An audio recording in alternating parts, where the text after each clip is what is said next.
Canada government और Canadian PM has announced, that means IRCC ने भी अनाउंस किया कि 25% स्लैश या 25% कट किया जाएगा in terms of PR nomination के रिगार्डिंग। अगर आपको पता हो तो 2024 में 4,85,000 seats in terms of PR, 2025-26 में 5 लाख सीट्स थी each year. But right now Canadian PM Justin Trudeau का एक स्टेटमेंट आई है, उन्होंने ये मेंशन किया है कि 25% स्लैश किया जाएगा in terms of PR nomination के रिगार्डिंग, तो कम पीआर मिलेगा। दूसरी मोस्ट इंपॉर्टेंट चीज, अगर मैं आपको डिफरेंट डिफरेंट प्रोविंस के रिगार्डिंग बात करूं तो प्रिंस एडवर्ड आइसलैंड के अंदर सेल्स एंड सर्विस इंडस्ट्री को बंद कर दिया था, जिसके वजह से ये सारे प्रोटेस्ट हुई थी, जो 3 महीने प्रोटेस्ट चली थी, जो इंटरनेशनल स्टूडेंट्स ने करी थी, और जो बच्चे वहाँ पे वर्क वीजा पे थे या जो भी ओपन वर्क परमिट पे थे या एलएमआई पे थे, उन्होंने कहा था कि हमें एक टेंटेटिव डेट दी जाए, लेकिन उन्होंने डेट नहीं दी और सीधा उन्होंने सेल्स एंड सर्विस इंडस्ट्री को बंद कर दिया गया, जिससे वो पीएनबी के लिए क्वालिफाई नहीं होते। इवन नोवा स्कोशिया के अंदर भी फूड एंड हॉस्पिटैलिटी इंडस्ट्री को बंद कर दिया गया इन टर्म्स ऑफ पीआर के रिगार्डिंग। मैनिटोबा सस्कैचुअन के अंदर तो ड्रॉ निकल ही नहीं रही है और 2 साल से मैनिटोबा में ड्रॉ निकला ही नहीं है। सस्कैचुअन के अंदर एसआईएनपी के अंदर हार्ड टू फिल कैटेगरी को बंद कर दिया गया, 33 में से 24 कैटेगरीज को बंद कर दिया गया, जो इन डिमांड जॉब्स है, चाहे वो कंस्ट्रक्शन हो, फार्मिंग हो, हेल्थ केयर हो या स्किल बेस्ड हो, उन्हीं को ही रखा गया है और अभी भी वो टेम्परेरी क्लोज ही है। इवन यूकॉन प्रोविंस के अंदर भी इस साल 2024 में सिर्फ 600 सीट्स थी इन टर्म्स ऑफ आईटीए के लिए, इन टर्म्स ऑफ पीआर के लिए वाईएनपी के अंदर, और वो भी अभी टेम्परेरी क्लोज्ड है। और ओंटारियो के अंदर भी अप एंड डाउन चल रहे हैं, बीसीपीएम में भी तो पॉइंट्स आना ही बहुत मुश्किल है।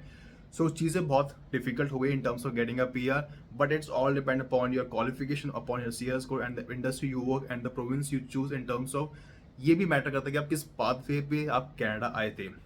सो यार देखो, कनाडा गवर्नमेंट ने ये भी अनाउंस किया था कि जितने भी इंटरनेशनल स्टूडेंट्स हैं जो 2023 में थे, पहले तो उन्होंने एक्सटेंशन दिया था 2024 में अराउंड 70,000 इंटरनेशनल स्टूडेंट्स को उनका वर्क वीज़ा एक्सटेंशन, जो वर्क वीज़ा एक्सटेंशन नहीं मिलेगा, मीन्स उनका वर्क वीज़ा खत्म होने वाला है। तो उनकी 2-3 डिमांड थी कि या तो हमें एक्सटेंशन दिया जाए या तो हमें पीआर दिया जाए, हम इस कैनेडियन फैमिली का हिस्सा बनना चाहते हैं, हमने कनाडा में स्टडी करी है, हमने कनाडा में वर्क किया है, हमने कनाडा की इकॉनमी में बहुत सपोर्ट किया, हेल्प करी है, हम एक एसेट की तरह वर्क कर रहे हैं, लेकिन हमें यहाँ पीआर नहीं मिल रहा क्योंकि इतना स्कोर हाई जा रहा है, 510, 520, 540, और हर किसी का सीआर स्कोर नहीं बन रहा।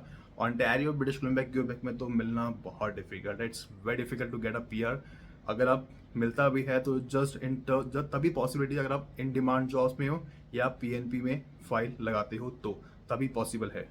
2 years ago, in the aftermath of the pandemic and facing severe labor shortages, we adjusted the program for temporary foreign workers. That's what the business community needed. That's what the business community was asking for. And at that moment in time, those changes helped. They helped the economy, and they helped businesses make it through a challenging moment in our economic recovery. But today's economy is very different from it was 2 years ago. Inflation has started to come down, employment is higher, and we no longer need as many temporary foreign workers.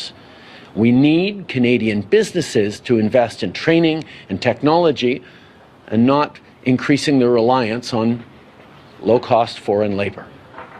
It's not fair to Canadians struggling to find a good job, and it's not fair to those temporary foreign workers, some of whom are being mistreated and exploited. So I asked my minister to work on this over the summer, and we are taking action.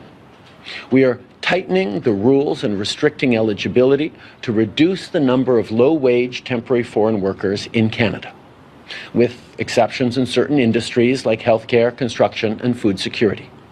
We'll also be looking at changes to the high-wage stream of the program as part of the minister's expedited 90-day review. So to those who would complain about worker shortages, here's my message.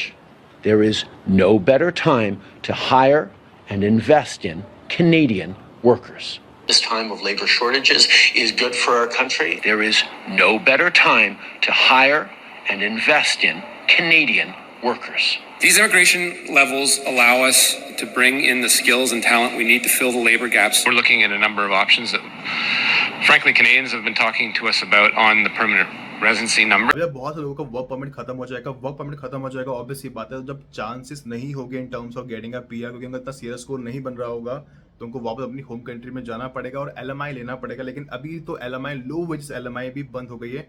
Even Quebec province ने तो पहले announce कर दिया था 22 अगस्त को कि वो 3 सितंबर को क्लोज कर देंगे लो वेज एलएमआई, और जो बाकी प्रोविंसेस है वो सेकंड वीक ऑफ सितंबर, 26 सितंबर को वो क्लोज कर देंगे। ये पहली बार अनाउंस हुआ था 6 अगस्त को IRCC के through by the immigration minister के थ्रू, लेकिन in first week, second week या आपको सितंबर में हर प्रोविंस में लो वेज LMI बंद हो जाएगी। अगर आपके पास ऑलरेडी प्री अप्रूव्ड LMI है then you can apply for the work permit, but it's all depend upon the province, industry और आपका जो पास्ट का एक्सपीरियंस क्वालिफिकेशन है कि आपको वर्क परमिट, वर्क वीसा मिलेगा या नहीं मिलेगा। And if you need any help you can contact on this number. I will help you out regarding any kind of visa. एक स्टेटमेंट है बाय द जस्टिन ट्रूडो जो LMI के regarding है। We reducing the number of low wage temporary foreign workers in Canada, the labour market has change, now is the time for our business to invest in Canadian workers and youths. That means कि foreign worker को बुलाना बंद है, सिर्फ उन्हीं में बुलाना है जो हेल्थ केयर में है, स्किल बेस्ड में है, कंस्ट्रक्शन में है, फार्मिंग में है। अदरवाइज कोई भी kitchen helper job, food counter admin की जॉब, छोटी मोटी जॉब, सबको LMI को बंद किया जा रहा है। प्रोसेस ही नहीं होगा तो अप्रूव तो बहुत दूर की बात है। और अभी उनका उससे फोकस ये है कि जो कैनेडियन यूथ्स है, जो कैनेडियन स्टूडेंट्स, बच्चे हैं, जो टेम्परेरी फॉरेन वर्कर है, जो PR होल्डर सिटीजन है, उनको ही जॉब मिले। रीज़न क्योंकि इलेक्शन आने वाले हैं 2025 में, अक्टूबर के मंथ्स में, क्योंकि वही वोट करेंगे। अगर वही नेगेटिव में वोट करेंगे, अगर वही वोट नहीं देंगे तो ऑब्वियसली बात है गवर्नमेंट ही बचेगी नहीं। So getting a PR it's difficult right now, getting a LMI it's difficult right now. And अगर आप जाना चाहते हो and if you need any help you can contact on this number. दूसरी मोस्ट इंपॉर्टेंट चीज़, देखो बाकी प्रोविंस है तो हर जगह पे PNP बंद कर दिया सबको। मैंने नोवा स्कोशिया के रिगार्डिंग बात करी, प्रेस एडवर्ड के रिगार्डिंग बात करी। It's not that easy to get a PR right now. एक अपडेट और है जो अभी जिस टाइम मैं वीडियो बना रहा हूँ, अगर आप कनाडा के अंदर प्रेजेंट है, फिजिकली प्रेजेंट है, and if you are having a visitor visa and if you want a LMI job, that means if you want to convert into the work permit, तो आप फ्लैग पुलिंग नहीं कर सकते हो। ये चीज़ पहले स्टडी वीज़ा पे 2 महीने पहले बंद हुई थी, अब ये LMI पे भी बंद हो गई है कि आप अगर आपके पास स्टडी वीज़ा था पहले तो आप फ्लैग पुलिंग कर सकते थे, within 10 minutes and half an hour में you can get the work permit. But ये सेम चीज़ अब LMI के अंदर भी बंद हो गई है, मीन्स आपको वर्क परमिट नहीं मिलेगा। दैट मीन्स अगर आप कनाडा में हो या अपनी होम कंट्री में हो, you have to apply through online. This is the only way that you will get a work permit.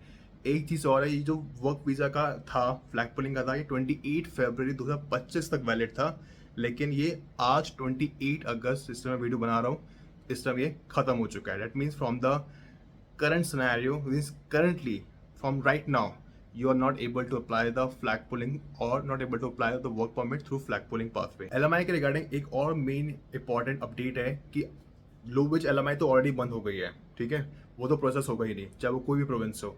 अब जो हाई वेजेस LMI है, जो मीडियम वेज LMI है, उसके अंदर भी ESDC जो एम्प्लॉयमेंट देखते हैं पूरे कनाडा में, they are taking the steps कि वो 90 डेज में रिव्यू करेंगे कि किस किस इंडस्ट्री में LMI देने की रिक्वायरमेंट है, किस किस इंडस्ट्री में LMI देने की रिक्वायरमेंट नहीं है।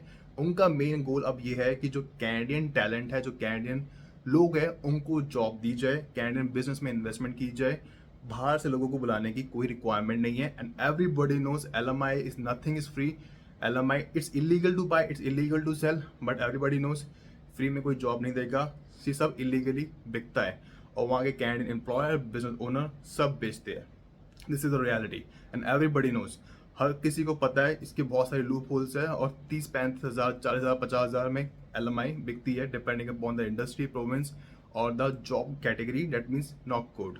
एंड इसके साथ साथ अगर किसी एम्प्लॉयर को बाहर से फॉरेन वर्कर को हायर करना भी और उसको LMI चाहिए भी, तो वो सिर्फ उस अपनी लेबर का सिर्फ 10% ही बुला सकता है। दैट मीन्स फॉर एग्जाम्पल, अगर मैं कैनेडियन एम्प्लॉयर हूँ और मेरा एक रेस्टोरेंट है और उसमें 10 एम्प्लॉयज़ है, तो मैं सिर्फ एक एम्प्लॉय को बाहर से बुला सकता हूँ। दैट मीन्स 10% एम्प्लॉय को मैं बाहर से बुला सकता हूँ, मुझे उसके लिए ही LMI मिलेगी। तो अब आपके माइंड में आता है इसका सॉल्यूशन क्या है। बहुत सारे PNP बंद हो गए हैं डिफरेंट प्रोविंस के अंदर। Getting a PR is not that easy. CS को अगर मेरा नहीं बन रहा तो मैं क्या करूँ, और अगर मैं अभी ओपन वर्क परमिट पे हूँ, मेरा 9 मंथ्स रह गया, 6 मंथ्स रह गया, 1 ईयर रह गया, तो मुझे क्या करना है चीज़ से मुझे PR पाथवे मुझे मिल जाए। मैं सबके रिगार्डिंग बात करता हूँ।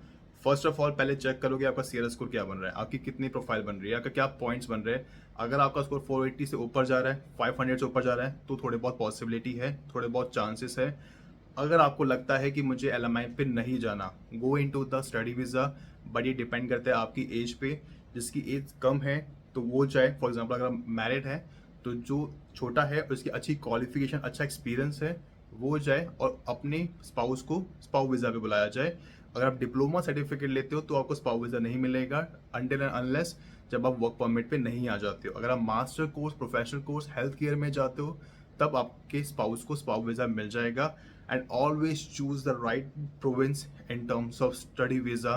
RNIP कम्युनिटीज 11 कम्युनिटीज आती है जो आपको स्क्रीन पे शो हो रही है। यूकॉन प्रोविंस, यहाँ पे PR मिलना बहुत ईजी है। 2 ईयर की स्टडी करो, 6 मंथ एक्सपीरियंस गेन करो, डजंट मैटर विच इंडस्ट्री, कोई भी नॉकआउट 0 1 2 3 4 5 आप हर चीज़ में एलिजिबल हो। अटलांटिक प्रोविंस, मिनिमम 2 ईयर की स्टडी करो, चाहे 1+1 का करो, even if you have 0 experience आप फाइल लगा सकते हो। In simple language, in nutshell, it's difficult to get into the PR pathway. But remember one thing, अगर आप LMI पे भी जाते हो, LMI is just a document which helps you in terms of getting a work permit. There is no guarantee that you will get a PR also. It's all depend upon the industry, province, knock code and the CRS code you are getting. So अगर आपको study visa पे जाना भी है तो skill based course को लो, health care से related course को लो, फिजियोथेरेपिस्ट लो, पर्सनल केयर सपोर्ट वर्कर लो, केयर गिवर लो, नैनी का वर्क करो, कोई फायर विकेट मैकेनिज्म का वर्क करो, प्लम्बर, मैकेनिक, ऐसे कोर्सेज लो जिनकी इन डिमांड है, जिसमें आपको PR में भी हेल्प करे। अगर आपकी इसका बैकग्राउंड नहीं है then you have to gain at least 6 month certificate या 1 ईयर स्टडी या 1 ईयर की आपके पास एक्सपीरियंस होना चाहिए। उसके बाद ही आप स्टडी वीज़ा के लिए लगा सकते हो कनाडा में किसी भी पब्लिक कॉलेज, पब्लिक यूनिवर्सिटी में। And never choose the private college अगर आपको वर्क परमिट चाहिए है तो। And never trust the immigration consultant, कोई भी हो ब्लाइंडली। चेक योर CRS को, चेक योर प्रोफाइल, सी मुझे कहाँ पे पहले PR मिल रहा है। पहले PR को अपना सेटल डाउन करो और स्किल्स को इम्प्रूव करो, उसके बाद कहीं जाना। अदरवाइज धक्के खाओगे यहाँ से वहाँ, PR नहीं मिलेगा, वर्क परमिट खत्म हो जाएगा and then you have to back to your home country. So video को यहीं पे एंड करता हूँ। एंड करने से पहले if you have any question regarding anything just let me in the comment section. If you need a mini session 1-to-1 you can DM me on Instagram। और video पसंद आती है लाइक एंड शेयर सपोर्ट जरूर करना। तो subscribe करिए। तब तक good bye, have a great day and enjoy life, take care.